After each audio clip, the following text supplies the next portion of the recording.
Let's start summer 2023 with a new book, a new story to read.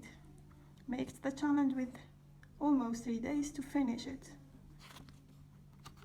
We have Through the Looking Glass, Lewis Carroll. I love this writer, this author, by the way. Chapter 1, Looking Glass House.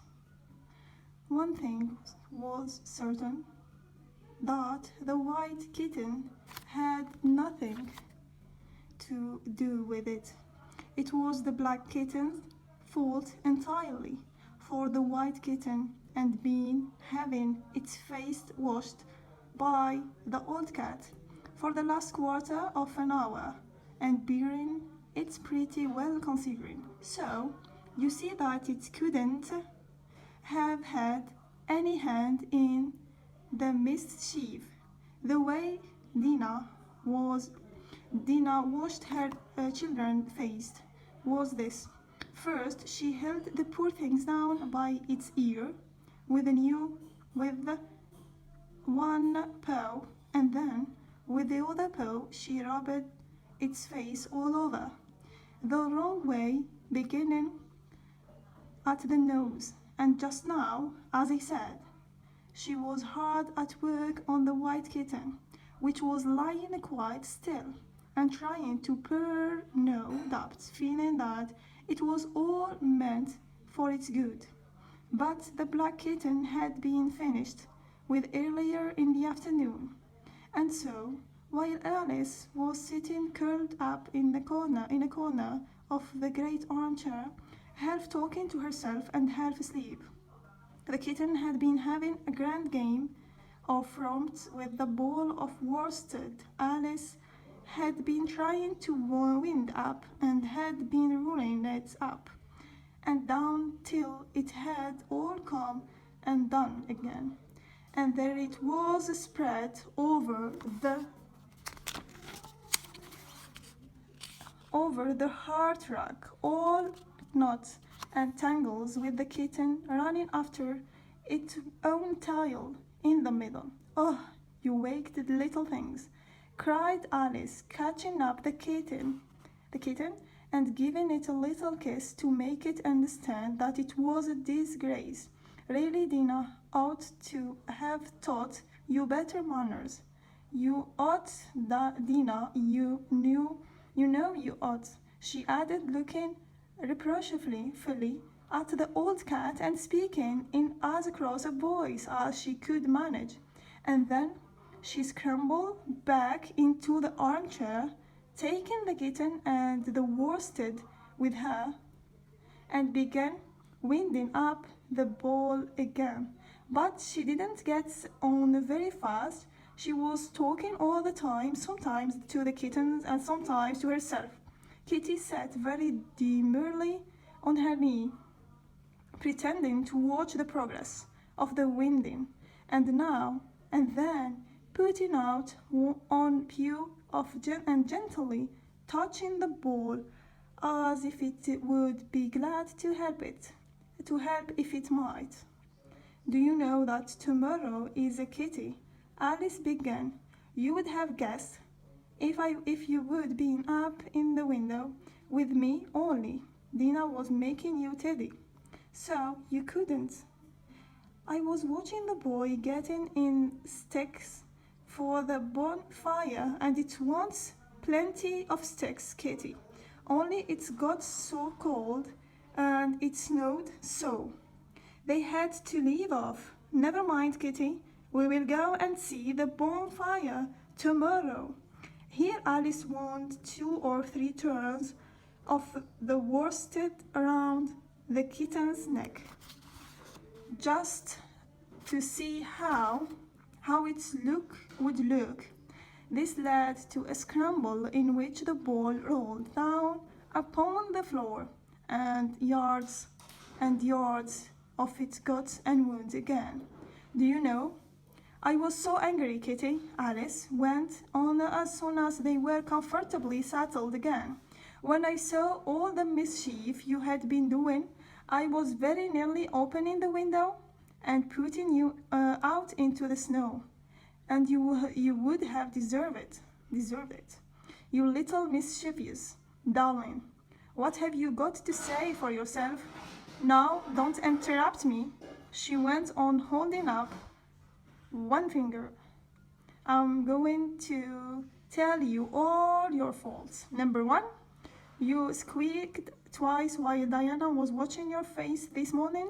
Now you can't deny it. Kitty, I heard you. What's that you say? Pretending that the kitten was speaking. Her paw went into your arm, your eye. Well, that's your fault for keeping your eyes open. If you would shut them tight up, it wouldn't have happened now. Don't make any more excuses. But listen, number two, you pulled Snowdrop away by the tile just as I had put down the saucer of milk before her. What, you were thirsty? Were you? Were you? How do you know she wasn't thirsty too? Now, for number three, you unwound every bit of the worsted while I wasn't looking.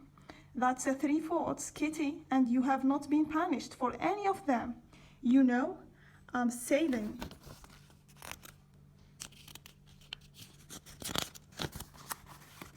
I'm saving up all your punishments for Wednesday week. Suppose they save up all my punishments, she went on, talking more to herself than the kitten.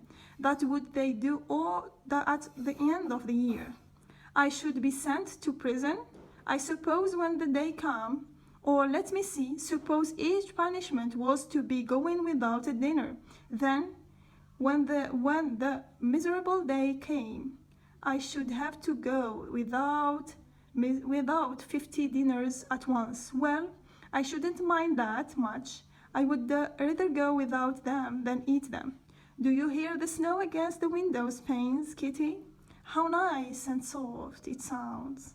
Just as it's if someone was kissing the window all over outside. I wonder if the snow loves the trees and feels that it kisses them so gently, and then it covers them up snug, you know, with a white quilt, and perhaps it says, "Go to sleep, darlings, till the summer comes again." And when they wake up in the summer, Kitty, they dress themselves all in green and dance about whenever the wind blows off. That's very pretty, cried Alice, dropping the ball of the worsted to clap her hands, and I do so wish it was true. I'm sure the woods look sleepy in the autumn when the leaves are getting brown. Kitty, can you play chess? Now, don't smile, my dear. I'm asking it seriously because when we are playing just now, you watched just as if you understood it. And when I said check, you purred. Well, it was a nice check, Kitty, and really I might have won. If it hadn't been for that nasty knight that came wiggling down among my pieces. Kitty, dear, let's pretend it, and here I wish I could tell you half the things Alice used to say, beginning with her favorite phrase, "Let's pretend." She had quite a long argument with her sister only the day before, all because Alice had begun with "Let's pretend we are kings and queens."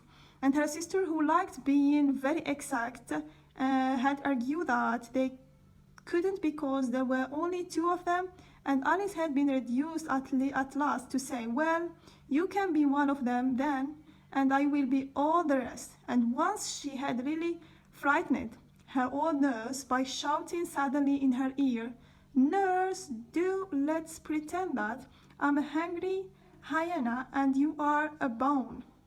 But this taking us away from Alice's speech to the kitten. "Let's pretend that you are the Red Queen. Your arms, you would look exactly like her. Now, do try these, dear." And Alice got the Red Queen off the table and set it up before the kitten as a model for it to imitate. However, the things didn't succeed. Principally, Alice said, because the kitten wouldn't fold its arm properly. So, to punish it, she held it up to the looking glass, that it might see how sulky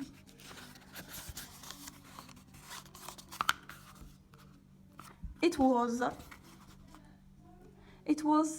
And if you are not good directly, she added, I will put you through into Looking Glass House. How would you like that? Now, if you will only attend Kitty and not talk so much, I will tell you all my ideas about Looking Glass House. First, there is the room you can see through the glass. That's just the same as our drawing room, only things go the other way. You can see all of it when I got upon the chair all, but the bit behind the fireplace, oh, I do wish I could see that bit. I want so much to know whether they have a fire in the winter. You never can tell, unless our fire smokes, and then smokes comes up in the room too, but that may be only pretense, just to make it look as if they had a fire. Well, then the books are something like our books, only the words go the wrong way. I know that because I have held up one of our books to the glass, and then they hold up one in other room. How would you like to live in Looking Glass House, Kitty? I wonder if they give you milk in there. Perhaps Looking Glass milk isn't good to drink, but oh, Kitty, now we have come to the passage. You can just see a little peep of the passage in Looking Glass House. If you leave the door of our drawing room wide open, and it's very like our passage, as far as you can see, only you know it might be quite different on beyond. Oh, Kitty, how nice it would be if we could only get through into Looking Glass House. I'm sure it's got such beautiful things in it. Let's pretend there is a way of getting through into it somehow, Kitty. Let's pretend the glass has got all soft like a guise, so that we can get through. Why it's turning into a sort of mist now. I declare it will be easy enough to get through. She was up on the chimney, the chimney piece, while she said this, though she hardly knew how she had got there, and certainly the glass was beginning to melt away, just like a bright, silvery mist. In another moment, Alice was through the glass and had jumped lightly down into the Looking Glass room. The very first thing she did was to look whether there was a fire in the fireplace, and she was quite pleased to find that there was a real one, blazing away as brightly as the one she had left behind. So I shall be as warm here as I was in the old room.